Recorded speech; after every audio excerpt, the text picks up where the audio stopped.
Bonjour à tous et à toutes. Bienvenue dans l'émission Méditation matinale. Nous méditerons toute cette semaine dans le livre Cœur à cœur avec Jésus-Christ. Aujourd'hui, nous lisons la page 206. Prions le Seigneur pour notre méditation du jour. Seigneur, notre Dieu, nous te bénissons pour ta grâce. Merci pour cette parole que tu bénis afin qu'elle puisse nous faire du bien pour tous ceux qui suivent, Seigneur. Que la gloire te revienne parce que nous avons prié au nom de Jésus-Christ.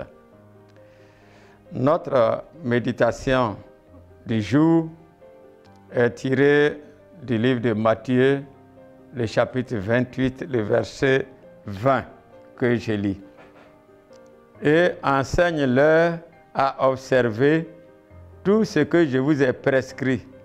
Et voici, je suis avec vous tous les jours jusqu'à la fin du monde. Notre méditation a pour thème un ami fidèle au combat. Et ce verset que nous venons de lire nous démontre que Jésus-Christ est fidèle et il dit qu'il est avec nous tous les jours jusqu'à la fin du monde. Jésus-Christ, notre Seigneur, a promis d'être avec nous toujours et en tout temps. Si le Seigneur, le Créateur de l'univers, a promis d'être tous les jours avec nous en tout temps, il n'y a pas lieu de s'inquiéter, de s'apitoyer, parce que ces promesses soient tardent pour notre vie. Et dit tous les élus de Dieu bénéficient de sa présence, même quand ils pensent qu'il n'est pas là. Il arrive des moments, des situations au cours de notre combat que nous traversons, nous ignorons la présence de Dieu. On se pose la question, est-ce que réellement Dieu est avec moi? Si Dieu est avec moi, mais pourquoi il n'intervient pas? Pourquoi telle situation perdure dans ma vie? Alors que Dieu est un ami fidèle. Dans le combat, c'est lui qui combat pour nous, c'est lui qui fait tout pour nous, c'est lui qui intervient pour nous. Donc il n'y a pas lieu de douter en un instant de sa présence, parce que sa présence est effective. Il nous a cependant dit qu'il sera avec nous jusqu'à la fin de cet âge. Alors Dieu qui a créé les cieux et la terre, qui a envoyé son Fils et qui dit qu'il est avec nous, c'est une grâce que nous obtenons. Ça veut dire que nous ne marchons pas seuls. Nous ne marchons pas seuls, nous marchons avec le Seigneur. C'est lui qui est notre guide, c'est lui qui est devant nous et c'est lui qui nous conduit. C'est pourquoi nous devons nous rassurer. Nous n'avons pas à craindre le diable et ses démons.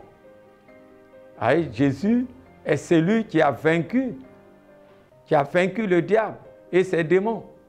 Mais il arrive parfois qu'on se demande pourquoi ma situation demeure, ce combat. Est-ce que je ne suis pas seul? Mais je voudrais vous rassurer que nous ne sommes pas seuls. Dans le combat que nous menons, c'est le Seigneur Jésus-Christ qui combat pour nous. C'est lui qui fait tout pour nous. Nous ne sommes que ses enfants et il nous accompagne dans ce combat-là. Et Christ nous a donné aussi l'assurance que la mort ne doit pas nous terrifier. Mais on se demande, mais est-ce que le Seigneur est là? Est-ce que Jésus est là? Dans ces combats difficiles, on craint la mort. Les médecins ont dit, vraiment, nous ne pouvons rien faire. Ta maladie, ta situation, il n'y a pas d'espoir. Et tu es dans le doute. Mais la Bible nous rassure que Jésus-Christ est celui-même qui nous accompagne tous les jours. Et nous ne devons pas nous laisser terrifier, n'est-ce pas, tourmentés par la mort, par les esprits qui nous hantent et qui nous mettent dans la détresse. Nous savons aussi qu'il a vaincu la mort. Jésus-Christ a vaincu la mort. Il est mort et le troisième jour, il est ressuscité. Il a vaincu la mort et la crainte de la mort ne doit plus nous soumettre à l'ennemi. Parce que nous avons désormais quelqu'un avec qui nous marchons, qui a vaincu la mort, qui a eu le pouvoir de la mort, le pouvoir sur la mort. Donc nous devons espérer en lui qu'il est un ami fidèle au combat et que c'est lui qui combat pour nous, c'est lui qui combat pour toi, c'est lui qui combat pour moi.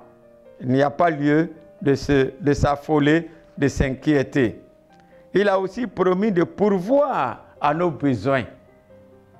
Nous tendons vers la fin de l'année. Nous avons beaucoup de besoins. Nous avons beaucoup de préoccupations. Nous sommes sollicités. Il y a des choses que nous avons espérées que Dieu va faire depuis le 1er janvier 2022 jusqu'à ce jour. Et nous allons vers la fin de l'année et nous nous demandons, est-ce que Dieu pourvoira à nos besoins? Oui, je voudrais vous rassurer que Dieu pourvoit à nos besoins. Ce qu'il a dit, il le fait. Et il continuera de le faire. Parce que ce n'est pas un homme pour mentir. Et la Bible dit que sa parole ne retourne jamais à lui sans accomplir son effet dans le cœur. C'est pourquoi, chers frères et sœurs, nous devons comprendre que le royaume de Dieu est l'objet de nos quêtes. Il nous donne tout ce qui est nécessaire par-dessus. Le Seigneur nous donne tout. Il suffit de lui faire confiance et de comprendre que c'est lui qui combat.